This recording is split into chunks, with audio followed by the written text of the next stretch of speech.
आपल्या चिंचोली नगरीमध्ये लुपिन फाउंडेशन तर्फे शेतकऱ्यांना जे स्प्रिंकलर सेट वाटप करण्यासाठी जिल्ह्याचे कृषी अधिकारी प्रकाश देशमुख सर या ठिकाणी उपस्थित आहे. त्यांचं मी खरोखरच या ठिकाणी धन्यवाद व्यक्त करतो. त्यांनी आपल्या या ठिकाणी सखोल असं मार्गदर्शन या ठिकाणी शेतकऱ्यांना केलेलं आहे. सर, चिंचोली गाव तुम्हाला ओळखताच, गावाची ओळख होतीच, परंतु पहिल्यांदा तुम्ही आमच्या नगरीमध्ये आला, तुम्ही त्याबद्दल. आणि या ठिकाणी नाम फाउंडेशननं सुद्धा काम केलेलं आहे, त्याचप्रमाणे पाणी फाउंडेशन काम करत आहे आणि पाणी फाउंडेशनच्या फार्मर स्पर्धेमध्ये सुद्धा गावाने पहिला क्रमांक या ठिकाणी राज्यामध्ये मिळवलेला आहे सर. आणि तुमचं मी बऱ्याच ठिकाणी बघतोय, तुमचं कार्य सुद्धा शेतकऱ्यांसाठी तुम्ही तळमळीने कार्य करत असतात. ज्या पेपरला तुमच्या बातम्या येतात त्या सुद्धा मी वाचत असतो. काय कारण तुमचं शेतकऱ्यांच्या विषयी अधिकारी जरी असले तरी पण तो शेतकरी पुत्र म्हणून खूप मोठं काम तुमचं जिल्ह्यामध्ये चालू असतं आणि त्या कामाची खरोखरच आम्हाला सुद्धा प्रेरणा मिळत असते.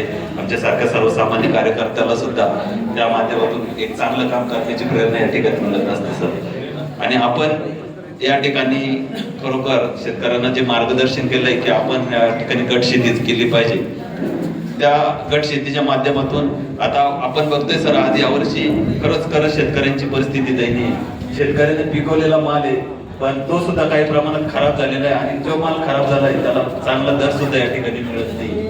शेतकऱ्याचं आमच्याकडे मका आहे, कापूस आहे, अद्रक पीक सुद्धा 50% शेतकऱ्यांचं या ठिकाणी खराब झालेले आहे.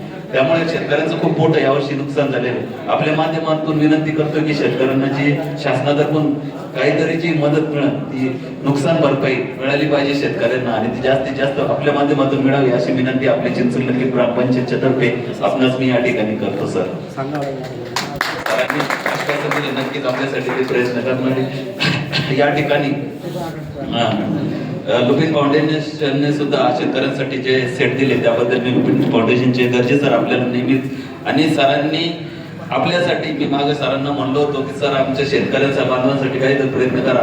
त्यांनी त्यांच्या व्यतिरिक्त वर्लपूल फाउंडेशन करून आपल्या चिंचोली आणि कानेगाव या दोन्ही गावासाठी 1 कोटी रुपयाचं निधी CSR फंड मंजूर केला. त्याबद्दल खरोखरच त्यांचे मनपूर्वक धन्यवाद सर. कुठलाही पैसा असतो तो चांगल्या कार्यासाठी खर्च झाला पाहिजे, प्रत्येकाची अपेक्षा असते आणि निश्चित त्यांचा जो पैसा आहे तो चांगल्या कार्यासाठी या ठिकाणी खर्च होणार आहे. आणि आम्ही सर्व शेतकरी तुम्हाला ही वय देतो ते तुमचं जे कम्फर्ट तार बसवायचंय निश्चितच आम्ही ते लवकर बसवून घेऊ सर. प्रत्येक तुमच्या कार्याला आमची 100% मदत असते आणि पुढे सुद्धा 100% मदत करा. पण आमच्यावरचं तुमचं प्रेम आहे ते कुठेही कमी होऊ देऊ नका. तुम्ही जे म्हणते की दुसऱ्या गावचे आम्हाला फोन येत आहेत तसं काही करू नका. मलाही माझ्याकडे तुमचे फोन बरेचसे गावचे सरपंच घेत असतात सर, परंतु मी माझी विनंती की आमच्या गावाचं प्रेम कुठल्याही परिस्थितीमध्ये कमी होऊ देऊ नका. कानेगाव असं चिंचोली असं दोन्ही शेतकऱ्यांचा जास्तीत जास्त फायदा. आता काही शेतकरी आपण जवळपास 100 शेतकऱ्याचे नाव हे स्प्रिंकलर साठी आले, ते बरेच शेतकरी नाराज झालेले, आपण चिठ्ठ्या करून त्यांचं नाव काढले, परंतु पुढच्या वेळेस त्यांना स्प्रिंकलर किंवा ठिबक सिंचन हे भेटलं पाहिजे अशी विनंती आम्ही ग्रामस्थांतर्फे आपल्यास करतो. आणि आपला अमूल्य वेळ देऊन या ठिकाणी आपण या ठिकाणी उपस्थित राहिला त्याबद्दल चिंचोली ग्रामपंचायततर्फे, ग्रामस्थांतर्फे, सर्व शेतकरी बांधवांतर्फे या ठिकाणी देशमुख सरांचे या ठिकाणी आभार व्यक्त करतो. त्याचप्रमाणे तालुका अधिकारी वाकळे सर यांचे या ठिकाणी मी आभार व्यक्त करतो. त्याचप्रमाणे पाठक सर यांचे सुद्धा मी या ठिकाणी आभार व्यक्त करतो. त्याचप्रमाणे जयनेरगडचे जयस्वल सर यांचे या ठिकाणी मी आभार व्यक्त करतो. वडाळकर सर यांचं सुद्धा मी या ठिकाणी आभार व्यक्त करतो. आणि आपण सर्व शेतकरी जण आपला अमूल्य वेळ, शेतीच्या कामाचे दिवस चालू आहे तरी सर आपण अमूल्य वेळ देऊन या ठिकाणी उपस्थित राहिला, आपले सर्वांचे सुद्धा मी या ठिकाणी आभार व्यक्त करतो. आणि सर्वांनी नाश्ता करावा, नाश्ता केल्याशिवाय कोणी जाऊ नका ही सर्वांना नम्र विनंती. सर्वांचे धन्यवाद.